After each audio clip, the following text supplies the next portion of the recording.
Rabbi, I'm going to rattle off this next one. This is actually from David from Ocean Park.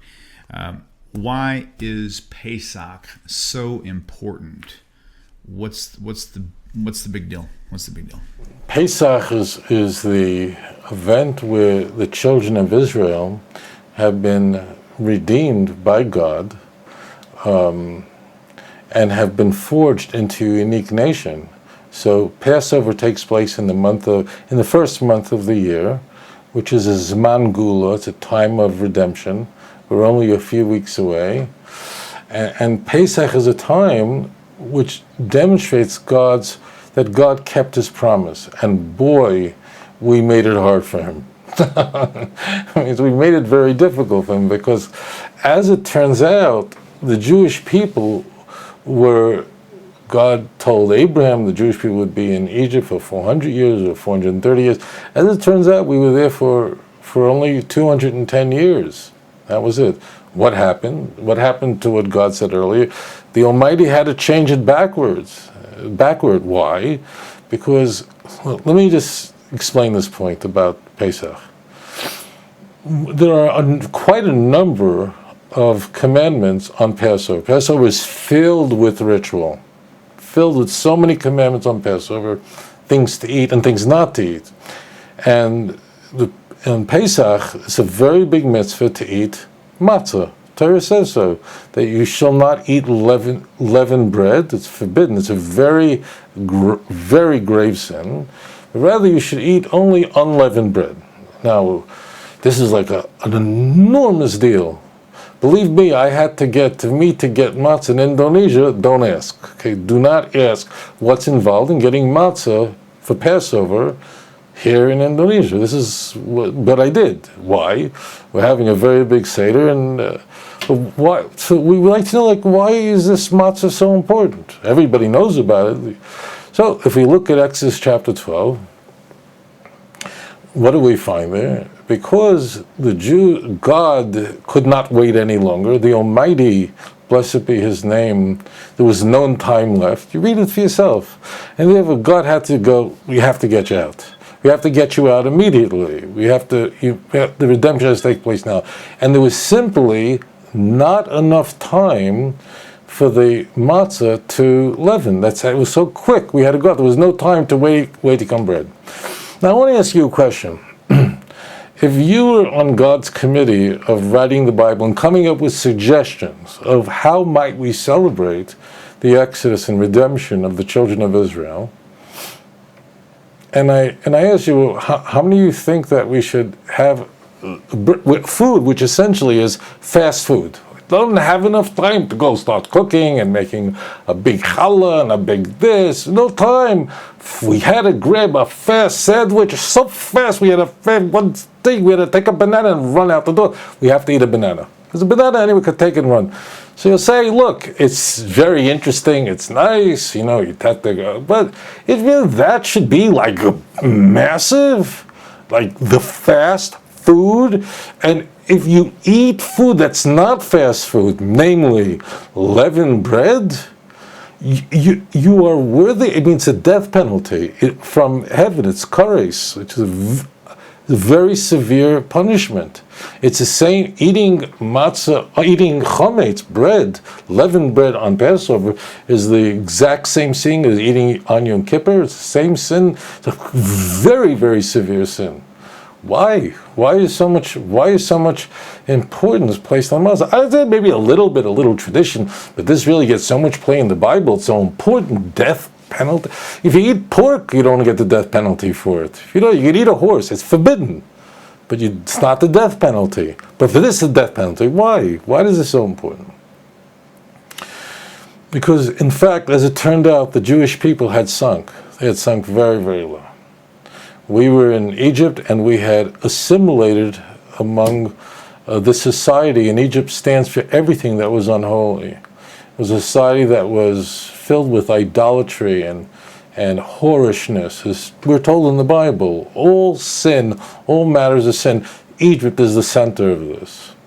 And the Jews had fallen so low, fallen so far, that if God would have waited one more moment, we could not even be redeemed. We were in traditional Judaism, we were at the 49th level of Tumah. We had fallen so impurity. We had fallen so far that there was no time left. If God would have waited even an extra one more moment, enough time for the bread to rise, we would have not been able to be redeemed. In fact, there's a medrash. I don't know that this is to be taken in a hyper-literal sense. You can, if you wish, but we don't necessarily. But the point is that there's a wonderful story we're told in the medrash that as God parted the sea for the Jewish people to pass through on dry ground, and then the water of the Red Sea collapsed on the Egyptian army and they perished. As this was happening, the angels turned to God and asked God a question. Which means, well, I don't get it. I mean, nothing could be more stark. The Jews were delivered, were saved on dry ground. They had already emerged on the other side safely. And here the whole Egyptian army is drowning of violent death, and their bodies are... And the angels asked, but the Jews were idol worshippers too. They had fallen very, very far. And God responded that in fact there are three things that the Jews had not done. They did not change their Jewish identity. In that, they didn't change their names. They maintained Jewish names. They maintained the language of the Jewish people. They maintained the unique Jewish identity of the Jews. They had not assimilated, well, I'm not Jewish anymore. And therefore they were worthy of being delivered. But the Jews had to recover spiritually in order to receive the Torah at Mount Sinai. And therefore we're told then that you have to count. You have to count 49 days. And in each day we are now climbing another level. That's why the Torah, we have a commandment, read Leviticus 23. We are told now to count those 49 days. What are we doing? As I mentioned a moment ago, we had fallen to the lowest possible level we could possibly redeem. God had to whisk us out at the last possible second, so that we would be able to be redeemed. There would be something left. But now you're not ready to receive the Torah on Mount Sinai. You have to go through. You have to recover from this. You have to rise to the level where you can say, "Naaseh v'nishma," we will do and we will obey. We will listen. So we count the sphere, it means the counting, and then we have the day, we have Shavuot. If you look at the letters of Matzah, how do you spell Matzah? Because even the letters illustrate how close we were. We could have become leaven. If you look at the Matzah, you have a mem, a tzadi, and a hey. That's how you spell it. And if you look at the word chametz, you actually have the same letters, but just rearranged differently. Or at least two of those three letters. If you look at the word chametz, so it starts with a ches, so that's different, but you have chametz, they have the mem, and then you have the tzadi. So the only difference between chametz and matzah is the hey or the ches. Now let's for a moment think about the Hebrew letters, the hey and the chet. For a moment, just take those, because that's the only distinction. That much, just a little more second, you've been gone. Look at the ches for a moment, and look at the hey. What's the difference? What a ches essentially is a hey, but with a completed line on the left side, with that short line, and then connects to the top. That's the whole difference. You were that close where you would not have been able to be redeemed. So on Passover, we think about that Hashem, when He said, I will be with you, He in fact kept His promise, and we will be forever. And one other point. There's a wonderful Hasidic story, another parable of a conversation between a matzah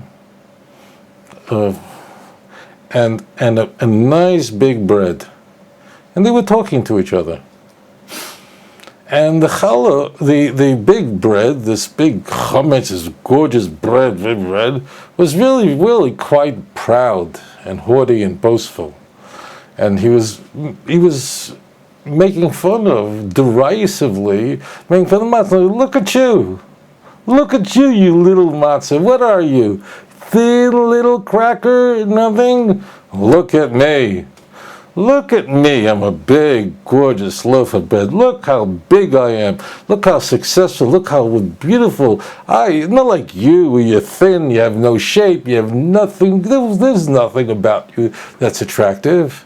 Me, on the other hand, look at the greatness of me. Look how big I am, how robust I am. Look at me, how beautiful, different. So the matzah turns back to the big loaf of bread and says, it's true, but let's come back in a month from now and let's compare. Well, a month later, the matzah's there and the matzah hasn't changed. The matzah tastes the same way. In fact, they bake matzahs from Sukkot, which means they bake matzahs for half the year for Passover. So come back a month later, matzah is the same matzah. You know what that fancy bread that looked so fantastic? You know what it looks like? It's all green, it's all moldy, and there's almost nothing left, it's just a little drop. And that's the Jewish people in the nations of the world. So matzah represents the fact that, yeah, maybe our synagogues don't look as fancy as their big temples of the nations of the world, of other nations, who are grand and big with flying buttresses and incredible ceilings and so on. That's not our claim to something unique as a Jewish people. We're saying, you think you're great, you think you're special. The God of Israel will show you who He is. He is I will always be, I will always be. Because we're here, and I know you watching the show, you may have gone to some public school. Were there any Viskovs in your class? Were there any Moors that you went to school with? Were there any Canaanites in your high school? The answer is no. They were once great nations that held their torch high for a time, but they have vanished. They have vanished into dream stuff. If you want to know about these nations, you have to go to a library and blow off the dust and read about them. You want to know about the Jew? We're the matzah. We may not look that impressive at first glance, but we will always be here, not because we're great, not because we are superior. It's because the God of Israel kept His promise. The matzah remains. Adon olam asher malach בטרם כל יציר נברא ועת נעשה בחפצו כל אזי מלך שמו נקרא ואחרי ככלות הכל לבדו ימלוך נורא והוא היה והוא הווה והוא יהיה בתפארה אדון עולם אשר מלך בטרם כל יציר נברא לעת נשא בחפץ הכל אזי מלך שמו נקרא ואחרי ככלות הכל לבדו ימלוך נורא והוא היה והוא הווה והוא יהיה בתפארה אדון עולם אשר מלך בטרם כל יציר נברא לעת נשא בחפץ הכל אזי מלך שמו נקרא ואחרי ככלות הכל לבדו ימלוך נורא והוא היה והוא הווה בתפארה והוא הווה והוא יהיה בתפארה אדון עולם אשר מלך בטרם כל יציר נברא לעת נשא בחפץ הכל אזי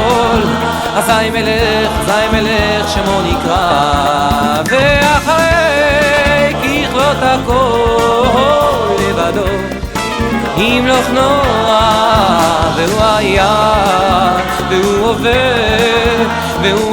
והוא יהיה בתפארה אדון עולם אשר מלך בטרם כל יציר נברא לעת נשא בחפץ הכל אזי מלך שמו נקרא ואחרי ככלות הכל לבדו ימלוך נורא והוא היה והוא הווה והוא יהיה בתפארה אדון עולם אשר מלך בטרם כל יציר נברא לעת נשא בחפץ הכל אזי מלך שמו נקרא ואחרי ככלות הכל לבדו ימלוך נורא והוא היה והוא הווה בתפארה והוא הווה והוא יהיה בתפארה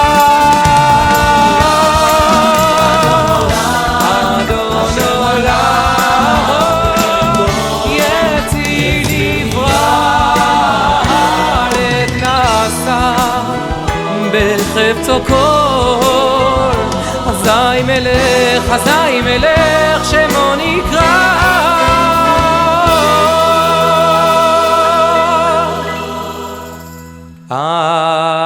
אדון עולם השם מלך בטרם כל יציר נברא לעת נשא בחפץ הכל. אזי מלך שמו נקרא ואחרי ככלות הכל לבדו ימלוך נורא. והוא היה והוא הווה והוא יהיה בתפארה. אדון עולם השם מלך בטרם כל יציר נברא לעת נשא בחפץ הכל. אזי מלך שמו נקרא ואחרי ככלות הכל לבדו ימלוך נורא. והוא היה והוא הווה בתפארה. והוא הווה והוא יהיה בתפארה.